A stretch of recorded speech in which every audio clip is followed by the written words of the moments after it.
Gold, trusted gold buyers. మీరు తాకట్టు పెట్టిన బంగారాన్ని విడిపించి ఈ రోజు ఉన్న మార్కెట్ ధరకు కొనబడను.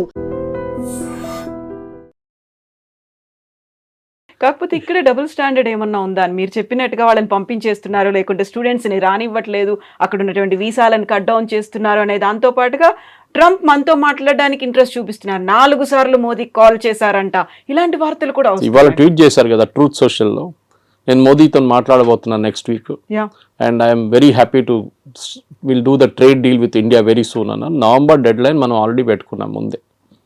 పీయూష్ గోయల్ గారు ఎన్నోసార్లు చెప్పారు that we will finish the deal by November. ఎందుకంటే ఇంత పెద్ద డీల్ని మనం ఈజీగా ఫినిష్ చేయాలి. మనం ఈయూతోని మనకు ఇంకా నడుస్తుంది నెగోసియేషన్స్. యూకేతోని మనకి 3.5-4 సంవత్సరాలు పట్టింది యూకేతో ఎఫ్టీఏ కోసం, ఫ్రీ ట్రేడ్ అగ్రిమెంట్ కోసం. Most of the products India నుంచి వెళ్ళేది యూకేకి ఇప్పుడు 0% వెళ్తుంది. ట్రంప్ ఏమంటున్నాను, నేను 0% చేయలేను, మీరు నాకు 0% ఇవ్వాలి అంటే కస్టమ్స్ డ్యూటీ 0. నేను ఎందుకు చేయలేనంటే మాకు కాంగ్రెస్ నుంచి అప్రూవ్ తీసుకోవాలంటే వాళ్ళ పార్లమెంట్ నుంచి అప్రూవల్ తీసుకోవాలి, వాళ్ళు ఇవ్వరు. సో మినిమం నాకు 10-15% పెట్టాల్సి వస్తుంది. That is what 15% is. అది ముందు 5 ఉండే, తర్వాత 10 చేసి ఇప్పుడు 15, 25, మన దగ్గర 50 వేసింది. అగైన్ రష్యన్ ఆయిల్ గురించి మాట్లాడుతున్నప్పుడు సేమ్ ప్రాబ్లం. రష్యన్ ఆయిల్ని మనం ఇంకా కొంటామని చాలా క్లియర్గా ప్రధానమంత్రి చెప్పలేదు, కానీ మిగతా అందరూ మాట్లాడుతూ చెప్పారు. జయశంకర్ గారు కానీ మిగతా ఫారిన్ మినిస్టర్ మాట్లాడుతూ we will buy oil from the best source possible. ఎందుకంటే మాకు ఎంత తక్కువ రేట్లో వస్తే అంతమంది మేము అమ్ముతాము. మేము will not by expensive oil. US ఏమంటున్నారు, మా దగ్గర నుంచి ఆయిల్ షేల్ ఆయిల్ ఉంటుంది వాళ్ళ దగ్గర నుంచి దాట్ ప్రోడక్ట్ కాస్ట్ ఎక్కువ ఉంటుంది షేల్ ఆయిల్ది. అది కూడా distance of shipping it. US నుంచి ఇండియాకి తీసుకురావాలంటే ఆయిల్ మీకు వెస్ట్ ఏషియా నుంచి దగ్గర పడుతుంది. మీకు రష్యా నుంచి కూడా ఈజీగా తెప్పించుకోవచ్చు, ప్రాబ్లం లేదు, పెద్ద డిస్టెన్స్ ఏం లేదు. ఎందుకంటే రష్యాకి డిఫరెంట్ పైప్ లైన్స్ ఉన్నారు. మన గ్వాడర్ పోర్ట్ మన ఇరాన్లో డీల్ చేస్తున్నాం చూడండి. We are planning to bring the oil there.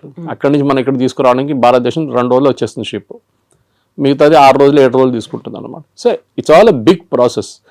కానీ మన దగ్గర ఉన్న మీరు అడిగిన స్టూడెంట్స్ అడిగారు, ఇట్స్ ఎ డిఫరెంట్ థింగ్. అది దానికి పెద్ద ప్రాబ్లం ఉంది, లేదని చెప్పలేము. మన దగ్గర ఎస్పెషల్లీ తెలుగు స్పీకింగ్ స్టేట్స్లో యూఎస్కి వెళ్ళడం అనేది ఒక పెద్ద ఫ్యాడ్. యూఎస్కి వెళ్ళకపోతే వాడు యూజ్లెస్ ఫెలో. అమ్మాయి అయినా అబ్బాయి అయినా వాళ్ళు పనికిరారు. ఇక్కడ ఉన్న వాళ్ళు ఈవెన్ యూరోప్కి వెళ్ళి జర్మనీకి వెళ్తే కూడా నో యూఎస్కి వెళ్ళలేదు కదా నువ్వు ఫినిష్డ్. చదివారా, అక్కడ ఉద్యోగం చేస్తారు, అక్కడ పెట్రోల్ బంక్లో సూపర్ మార్కెట్లో పనిచేస్తారు. ట్రంప్ ఏమంటున్నారు, మీరు చదవడానికి వచ్చారు, చదవండి, దాని తర్వాత వెళ్ళిపోండి. ఆప్షన్లో ఓపీటీస్ ఉన్న ట్రైనింగ్ ఉంటుంది, ఇంకా 2 సంవత్సరాలు ఉండొచ్చు కావాలంటే. మిస్యూజ్ చేస్తున్నారు, అందరూ అనట్లేదు, సర్టన్ పర్సంటేజ్ వాళ్ళు. ఇప్పుడు వాళ్ళు ఏం చేస్తున్నారంటే క్రాక్ డౌన్ అక్కడ నడుస్తుంది. 4600 మందిని లాస్ట్ 3 నెలలు పంపించేశారు ఇండియాకి స్టూడెంట్స్ని. ఎందుకంటే కోర్స్ అయిపోయిన తర్వాత కూడా అక్కడ ఏదో చిన్న పని చేసుకుంటా ఇల్లీగల్గా చేస్తున్నారు. ఎవరైనా అమెరికన్ వర్కర్కో లేకుంటే లీగల్ వర్కర్కి $10 ఇవ్వాలంటే గంటకి, మన వాళ్ళు వెళ్ళి $5 పనిచేస్తారు. సో దట్ ఇస్ మొన్న మీరు కూడా వెళ్ళొచ్చారు యూఎస్కి, you know the situation. It is like that. అది ఎప్పటి నుంచో అట్లా ఉంది. దాని తర్వాత ఎట్లయినా గ్రీన్ కార్డ్ ఒకటి వచ్చిన తర్వాత దానికోసం వెయిట్ చేస్తారు. దాని తర్వాత సిటిజన్షిప్ నెక్స్ట్. ఇది వీ షుడ్ ఒక కంట్రీకి వెళ్ళినప్పుడు, ఇప్పుడు మనం బంగ్లాదేశ్ వాళ్ళని రోహింగ్యాలను తిట్టుకుంటాం ఇక్కడ, వాళ్ళు వచ్చి మన దగ్గర వచ్చి మొత్తం మన ఉద్యోగం తీసుకెళ్ళిపోతున్నారు, మన ఇక్కడ మన భారతదేశం ఏంటో ధర్మశాల అనేది అంటాం మనం. యూఎస్ కూడా అదే అంటున్నారు, మా సిటిజన్స్ ఉన్నారు, వాళ్ళకు ఉద్యోగం కావాలి, మీరు వచ్చి తీసుకెళ్ళిపోతున్నారు అని ట్రంప్. ఎందుకంటే ఆయన ఎలక్షన్ క్యాంపెయిన్ దాని మీద ఉండే, make America great again, American jobs protect చేస్తాం. సో న్యాచురల్లీ ఆయన చేస్తారు అది.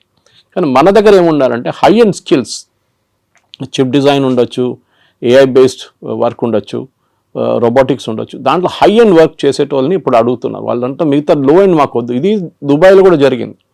70s, 80s, 90s up to 2000 దుబాయ్లో కన్స్ట్రక్షన్ బూమ్ ఉండే. వర్కర్లు కావాలి, సిమెంట్ హ్యాండిల్ చేసే మిక్సర్స్ కావాలి, అట్లనే సెంటరింగ్ చేసేటోళ్ళు కావాలి, ప్లాస్టరింగ్ చేసేటోళ్ళు కావాలి, ఎలక్ట్రీషియన్స్ కావాలి. ఇప్పుడు ఆ ఫేస్ అయిపోయింది దుబాయ్లో. The construction face is over. Now the maintenance face is going on. నడిపించడానికి మనుషులు కావాలి.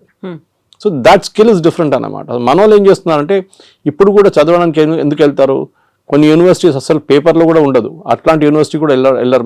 మన కొంచెం ఎడ్యుకేషనల్ కన్సల్టెంట్స్ కూడా ఆ బిజినెసే చేస్తారు. వాళ్ళు లేనిపోయిన లోన్లు ఇచ్చేసి మీకు అన్నీ చూపించేసి మిమ్మల్ని ఎక్కడ ఆకాశం మీద ఎక్కిచ్చేస్తారు. వాళ్ళు అక్కడ వెళ్ళినాక అంతే సంగతి, మీరు ఈజీగా అదే అయిపోతారు. అది ఎప్పుడు యూఎస్ పాపులారిటీ తగ్గిందో, టఫ్ అయిపోయినప్పుడు కెనడా మొదలుపెట్టారు. కెనడాకి పాపులేషన్ తక్కువ, వాళ్ళకి మనుషులు కావాలి అక్కడ. So naturally they are asking, ఇండియన్స్ని అలౌ చేస్తున్నారు, చాలా మటుకు వెళ్తున్నారు అక్కడ కూడా. కానీ అక్కడ కూడా ఒక బ్యాక్ లాష్ వచ్చేసింది. ఇప్పుడు మొన్న ఆస్ట్రేలియాలో చూసాం, ప్రొసెషన్ తీశారు ఆస్ట్రేలియన్స్. మీరు వినుంటారు టీవీలో వచ్చినాయని. వాళ్ళు ఏమంటున్నారు, ఇండియన్స్ని పంపించేసేయండి, మాకు వీళ్ళు వద్దు ఇక్కడ అని. You have created that situation. So ట్రంప్ని మీరు తిట్టి ఫైదా లేదు. We should find a way to solve the problem. Modi గారు ట్రంప్తో కూర్చొని మా పిల్లలకి 50,000 పిల్లలకి అడ్మిషన్ ఇవ్వండి అంటే మన దగ్గర నుంచి వెళ్ళే డబ్బులే కదా అది. We are spending billions. అక్కడ వెళ్ళి ఫీజులు కడుతున్నాం, హాస్టల్ దాంట్లో కడుతున్నాం, ఫుడ్ అండ్ అకామిడేషన్ కోసం కడుతున్నాం, చాలా ఉన్నాయి. అక్కడున్న యూనివర్సిటీకి కూడా వీళ్ళు కావాలి, లేకుంటే వాళ్ళు తాళం వేసి వెళ్ళిపోతారు రేపు. కానీ మీరు హార్వర్డ్ కానీ, ఏల్ లాంటి యూనివర్సిటీ, కొలంబియా లాంటిది, యూపెయిన్ లాంటి అట్లాంటి హై ఎండ్ ఇన్స్టిట్యూట్స్కి వెళ్ళేటప్పుడు మీకు ప్రాబ్లం ఉండదు. Problem is with the low end institutes. అక్కడ వెళ్ళి మళ్ళీ మీరు ప్యాలెస్టీనియన్ కాజ్ కోసం అది ఇది అని చెప్పి ప్రొటెస్ట్ చేస్తే డెఫినెట్గా పంపించేస్తారు వాపస్. ఇప్పుడు మీ సోషల్ మీడియా యాక్టివిటీస్ కూడా మనం దీని గురించి ముందు కూడా మాట్లాడాం. ఇక్కడ నుంచి వెళ్ళే పిల్లల సోషల్ మీడియా యాక్టివిటీ కూడా చెక్ చేస్తున్నారు. కొంతమంది డిలీట్ చేసేస్తున్నారు వాళ్ళ పాత యాక్టివిటీని. ఏదో గ్రేటా థన్బర్గ్ని లేకుంటే మన అరవింద్ కేజ్రీవాల్ని, ఫార్మర్ ప్రొటెస్ట్ని అంత సపోర్ట్ చేసిన వాళ్ళు చాలామంది ఉన్నారు మన దగ్గర స్టూడెంట్స్. ఆ బ్లడ్లో వాళ్ళకి కొంచెం గరం ఉంటుంది అప్పుడు బ్లడ్ అనమాట. ఇప్పుడే సడన్గా వాళ్ళకి అర్థమైపోయింది, అది తీసుకెళ్ళి యూఎస్కి వెళ్తే వాడు వీసా ఇవ్వడు నాకు. ఇప్పుడు ఇన్ పర్సన్ వీసా రామంటున్నారు వాళ్ళు from the country of origin. If you are an Indian country, ఇండియాకి వచ్చి మీరు వీసా ఇంటర్వ్యూ అటెండ్ చేయండి. చాలా మార్పులు వస్తున్నాయి. కానీ మోదీ చేసేది ట్రేడ్ డీల్ అండ్ ట్రంప్తోని, ఎడ్యుకేషన్ డీల్ కాదు. ఎడ్యుకేషన్ డీల్ చేయాల్సింది సపరేట్ సెక్షన్ అది. దానికి మనం ఫస్ట్ ఆఫ్ ఆల్ మన వైపు నుంచి చాలా మార్పులు తీసుకురావాల్సింది. We should ensure that only the best of the students will go there. ఏదో యూఎస్కి వెళ్ళాలని కాదు, because there are enough option. మీకు జర్మనీకి వెళ్ళొచ్చు, మీరు ఫ్రాన్స్కి వెళ్ళొచ్చు, మీరు యూరోప్లో చాలా కంట్రీస్ ఉన్నాయి. ఓకే, దాని తర్వాత మన వాళ్ళు కెనడా అయిపోయిన తర్వాత ఆస్ట్రేలియాకి వెళ్ళారు, మీకు గుర్తుంటుంది. అక్కడ కూడా backlash.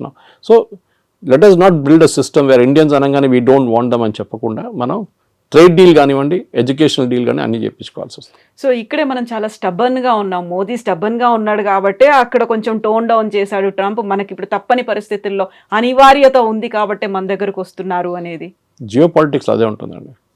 Your enemies my friend అంటాం ఇంగ్లీష్లో. సో న్యాచురల్లీ మనం యుఎస్తో మన గొడవ ఉన్న మనం ఏం చేసాం, డైరెక్ట్ చైనా దగ్గరికి వెళ్ళాం. అండ్ లక్కీలీ ఎస్సీఓ సమిట్ ఉండే ఆ టైంలో పుటిన్ కూడా వచ్చారు. దానికన్నా ముందు రాలేదు, పుటిన్ రాలేదు, జీ రాలేదు లాస్ట్ ఎస్సీఓకి. మోదీ గారు వెళ్ళారు, ముగ్గురు కలిసి ఆ ఫోటో ఒకటి, ఫేమస్ ఫోటో ఒకటి ఉంది. దాంతో ట్రంప్ భయపడి ట్రంప్ ట్వీట్ కూడా చేశారు ట్రూత్ సోషల్లో, that gone to the dark China అని చెప్పేసి. ట్రంప్కి అన్నిటికంటే పెద్ద భయం రష్యా కాదు, China. Actually economically, manufacturing wise and military wise China యూఎస్కి చాలా పెద్ద కాంపిటీషన్. రష్యా కూడా ఉన్నారనుకోండి, కానీ రష్యా యుక్రెయిన్ వార్ తర్వాత కొంచెం వాళ్ళ మ్యానుఫ్యాక్చరింగ్ దెబ్బతిన్నది, స్పెషల్లీ వాళ్ళ డిఫెన్స్ మ్యానుఫ్యాక్చరింగ్. కానీ దే విల్ పికప్, దాంట్లో ప్రాబ్లం. ఇప్పుడు మీరు రష్యన్ జీడిపి చూస్తే యూఎస్ జీడిపి కన్నా ఎక్కువ వాళ్ళది. కానీ వాళ్ళ ఫైనాన్షియల్ అంతా బ్లాక్ చేసి శాంక్షన్స్ పెట్టారు చాలా మటుకు. సో వాళ్ళ $300 బిలియన్ యూరోప్లో ఫ్రీజ్ అయిపోయింది వాళ్ళది. ఎస్, మనం టఫ్గా ఉన్నాం, టఫ్గా ఉండాల్సింది. టుడేస్ జియో పాలిటిక్స్లో మీరు బెండ్ అయితే మిమ్మల్ని కోసి పడేస్తారు వాళ్ళు. యూ కెనాట్, మీరు స్ట్రైట్గా నిలబడి ఫైట్ చేయాల్సిందే. So that is the main thing we need to do. So ఇట్లాంటి పరిస్థితుల్లో డెఫినెట్గా మోదీ గారు చేసిన స్ట్రాటజీని మొన్న Jerusalem Post, Israeli news paper, చాలా ఫేమస్ న్యూస్ పేపర్, వాళ్ళకు చాలా మంచి ఆర్టికల్ రాశారు. They were comparing Netanyahu and Modi. గాజాలో ఒక హాస్పిటల్ మీద ఒక స్ట్రైక్ జరిగింది, ఒక బాంబ్ అటాక్ ఇజ్రాయెల్ వాళ్ళు చేశారు. చేసినప్పుడు దాంట్లో 6 జర్నలిస్టు, కొంతమంది డాక్టర్లు చనిపోయారు. పెద్ద గొడవ అయింది. ఇజ్రాయలీ ప్రైమ్ మినిస్టర్ నెటన్యాహు, మళ్ళీ వాళ్ళ డిఫెన్స్ మినిస్టర్, వాళ్ళందరూ చీఫ్ ఆఫ్ స్టాఫ్ అందరూ అపాలజైజ్ చేశారు వచ్చి. With in 3-4 hours. Next day, third day తెలిసింది దాంట్లో 4 హమాస్ టెర్రరిస్ట్ ఉన్నాయని. ఇప్పుడు మీరు ఆల్రెడీ అపాలజైజ్ చేసేసారు, అపాలజీ రిటర్న్ తీసుకోలేరు. Should you have weighted? So వాళ్ళు అన్నారు learn from Modi. A reaction లేరు. ట్రంప్ అదన్నారు, ఇదన్నారు, తిట్టారు, అది అన్నారు, మోదీ ఫోన్ చేయట్లేదు అన్నారు, నేను అది చేస్తాను అన్నారు. Not even a single word. దానికోసం ఇంగ్లీష్లో అంటారు పిక్చర్ స్పీక్స్ 1,000 words అని. ఆ ఫోటో పెట్టేసి ఖతం చేస్తే మొత్తం ఇంపాక్ట్ వచ్చేస్తుంది దాంతో. సో ట్రంప్ దానికోసం దిగొచ్చారు. ఎందుకంటే ట్రంప్కి ఇప్పుడు రష్యా, చైనా కలిసే ప్రాబ్లం లేదు, వాళ్ళు న్యాచురల్ అలైస్ వాళ్ళు. కానీ అదే ఎందుకంటే ఇద్దరు డిక్టేటర్షిప్స్. మన దగ్గర అట్లా కాదు, మన దగ్గర డెమోక్రసీ ఉంది. So natural in this market, 140 కోట్ల మంది ఉన్న మార్కెట్ ఇస్ హ్యూజ్ మార్కెట్, చాలా పెద్ద మార్కెట్. సో అట్లాంటి పరిస్థితుల్లో మన దగ్గర ఉన్న నాలెడ్జ్, మన దగ్గర ఉన్న టెక్నాలజీ అడ్వాంటేజ్, మన దగ్గర ఉన్న సైంటిఫిక్ పూల్, స్టెమ్ కానీ స్టెమ్ లాంటి కోర్సెస్ మన దగ్గర ఉన్నప్పుడు, మనలాంటి ఐఐటీస్, మనలాంటి ఐఐఎమ్స్ ఉన్నప్పుడు డెఫినెట్గా ఇండియా ఇస్ ఫార్ అహెడ్. చైనాతో కాదు, but we are far ahead of other countries, మిగతా కంట్రీస్తో పోలిస్తే.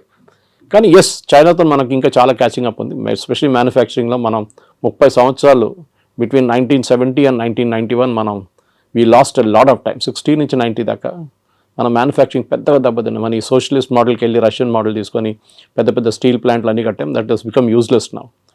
So anyway that's a different debate. కానీ మీరు అడిగిన ప్రశ్నకి ట్రంప్తోని టఫ్గా ఉండాల్సిందే.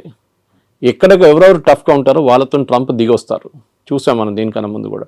వేరస్ మెక్సికో లాంటి దేశం ఆయన అన్నారు, మనకు చాలా డ్యామేజింగ్ స్టేట్మెంట్ ఇచ్చారు ట్రంప్. డాన్స్ చేస్తే వాళ్ళు డాన్స్ చేస్తారు, నేను డాన్స్ చేయమంటే కూర్చుంటారని. Is telling a president of another country. ఆలోచించండి, నేను ఏం కావాలంటే చేస్తే మీరు చేస్తారు నా కోసం. ఎందుకంటే ఒకసారి చేశారు, టారిఫ్ తగ్గించేస్తాం. మనం sorry we will not do it. మనకు కూడా ఒక ఆత్మగౌరవం ఉంటుంది, ఒకటి ఈగో ఉంటుంది, మనకి హెల్దీ ఈగో ఉండాలి అంతే. So we will not do it as a nation. ఇప్పుడు మోదీ గారికి చాలా ఈజీ ఉండే, అన్నిటి అగ్రి అని చెప్పి సంతకం పెట్టేసి అయిపోతుండే, ఈ శాంక్షన్స్ ఏమో లేకపోతుండే. కానీ లాంగ్ టర్మ్లో డ్యామేజ్ వస్తుండే మనకి. ఆ లాంగ్ టర్మ్ డ్యామేజ్ ఇప్పుడు ఉండదు. And that is the main thing. Long term damage పక్కన పెట్టేసి we have to now take care of. సరే ట్రంప్ దిగొచ్చారు కదా, మనం కూడా మాట్లాడదాం. మనం కూడా ఇప్పుడు లేదు గుర్రం మీద కూర్చొని నేను మాట్లాడలే అని చెప్తా, అట్లా కాదు కదా. So elephant and dragon are dancing అని చెప్పి ట్రంపే చెప్పారు. అండ్ డెఫినెట్లీ ఈ యొక్క troika of power Russia, China, ఇండియాది మనం దాన్ని డైల్యూట్ చేయకూడదు. ట్రంప్ ఇవాళ చెప్పారు, మళ్ళీ రేపు ఇంకా చెప్తారు. మళ్ళీ US can never be trusted. 71 వార్లు అదే చేశారు. మళ్ళీ దాని తర్వాత పోఖ్రాన్ 2 చేసినప్పుడు వాజ్పేయి గారు ఉన్నప్పుడు అదే మన మీద శాంక్షన్స్ పెట్టారు, నాట్ టారిఫ్స్ కాదు.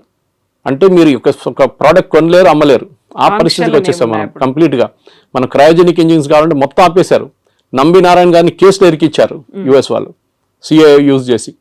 పాపం ఆయన అసలు ఎందుకు ఆ ప్రాజెక్ట్ డిలే చేయడానికి, ఎందుకంటే వివర్ పోఖ్రాన్ చేసామని చెప్పేసి. దాని తర్వాత చూడండి, ఇప్పుడు Vajpayee refuse to bend. George Fernandes ఆ టైంలో దానికన్నా ముందు కోకోకోలాని బయట తరిమి కొడితే థమ్స్అప్ గ్రో అయింది అప్పుడు. ఇప్పుడు కూడా Thums Up is #1 Indian brand. So అట్లా చాలా ఉన్నాయి. కొంతమంది అన్నారు కేఎఫ్సి బాయ్కాట్ చేద్దాం, మన మెక్డానల్డ్స్ బాయ్కాట్ చేద్దాం, పెప్సీ తాగొద్దు, కోక్ తాగొద్దు. That's all childish. అది కాదు చేసేది. అది మన బంగ్లాదేశ్లో కూడా చూసాం అట్లాంటి ప్రొటెస్ట్ అంతా. మన దగ్గర మెచ్యూర్గా రియాక్ట్ కావాలి. మోదీ గారు is dealing in very very mature manner. ఇది అయిపోయిన తర్వాత డెఫినెట్గా yes we should negotiate. And నెగోషియేషన్లో మోదీ ఈజ్ ఛాంపియన్. ట్రంపే చెప్పారు అది. గుజరాతీతో బార్గెన్ చేయడం అనేది అంత ఈజీ కాదు. And Piyush Goyal is no less chartered accountant. He knows, ఆయన మినిస్ట్రీ ఆయనకు చాలా బాగా తెలుసు. కానీ it is not his own decision. ఆయన డిసిషన్ ఒకటే కాదు కదా, it is a cabinet decision. So డెఫినెట్గా ఎన్నోసార్లు తిరిగి వచ్చారు. Definite we will go half వే. వాళ్ళు కూడా హాఫ్ వే రావాల్సింది. మన అన్నిటికీ మనం ఎస్ చెప్పాం, కొన్నిటికి మనం ఎస్ చెప్తాం, వాళ్ళు కూడా కొన్నిటికి ఎస్ చెప్పాలి. మనకు కూడా యాక్సెస్ కావాలి యూఎస్ మార్కెట్కి. ఎవరో వచ్చి చెప్పారు ఐటీ మీద ట్యాక్స్ పెడుతున్నారు, it's non sense thing. IT is not done that way. వీళ్ళకి అర్థం కాదు, మాట్లాడుతున్నారు కూడా అర్థం కాదు. ఎందుకు ఫార్మా మీద ఎందుకు పెట్టలేదండి 50%? వాళ్ళకి అవసరాలు ఉన్నాయి. అది ఇప్పుడు మీరు ఐటీ కంపెనీస్ మీద పెడితే ఏమవుతుంది, వాళ్ళ ప్రోడక్ట్స్ ఎక్స్పెన్సివ్ అవుతుంది, మనకు ప్రాబ్లం లేదు. టారిఫ్ ఎవరు కడుతున్నారు? అమెరికన్ కన్జ్యూమర్ కడుతున్నారు. ఇప్పుడు ఇండియన్స్ కట్టలేదు, చైనీస్ కట్టట్లేదు. So this is the main thing we need to understand. So ఇవాళ పొద్దున కూడా డిబేట్లో అడిగినప్పుడు ఇంకో ఛానల్ అడిగారు 50% ఇది మళ్ళీ పెడితే ఏమవుతుంది ఐటీ అని. ఏం కాదు. మైక్రోసాఫ్ట్ 2 లక్షల స్క్వేర్ ఫీట్ తీసుకున్నారు మన ఫైనాన్షియల్ డిస్ట్రిక్ట్లో, వాళ్ళ మెయిన్ క్యాంపస్ పక్కన. ఎందుకు తీసుకుంటారండి? They see a growth there. And అమెరికాకు ఒక్కటే కాదు కదా ఈ సాఫ్ట్వేర్ ఎక్స్పోర్ట్స్ వెళ్ళేది, లోకం మొత్తం కొంటున్నారు. విండోస్ ఆపరేటింగ్ సిస్టమ్ ఎక్కడ అన్నిట్లో ఉంటుంది, మీ ఆరకల్ ఎక్కడ కూడా వాడతారు. అమెరికా ఒకటే కాదు. It's just correct, it's a huge market, no doubt. కానీ మనం కూడా as a position of strength నుంచి మాట్లాడాలి. మా దగ్గర ఉన్న టెక్నాలజీ, మా దగ్గర ఉన్న మ్యాన్ పవర్ అండ్ మా దగ్గర ఉన్న మార్కెట్ యాక్సెస్, 140 కోట్ల మంది మార్కెట్ యాక్సెస్ కావాలంటే మీరు కూడా దిగి రావాల్సిందే. మేము కూడా కొంచెం we will also soften up, we will meet half way. అది మన స్ట్రాటజీ ఉండాలి. Yes.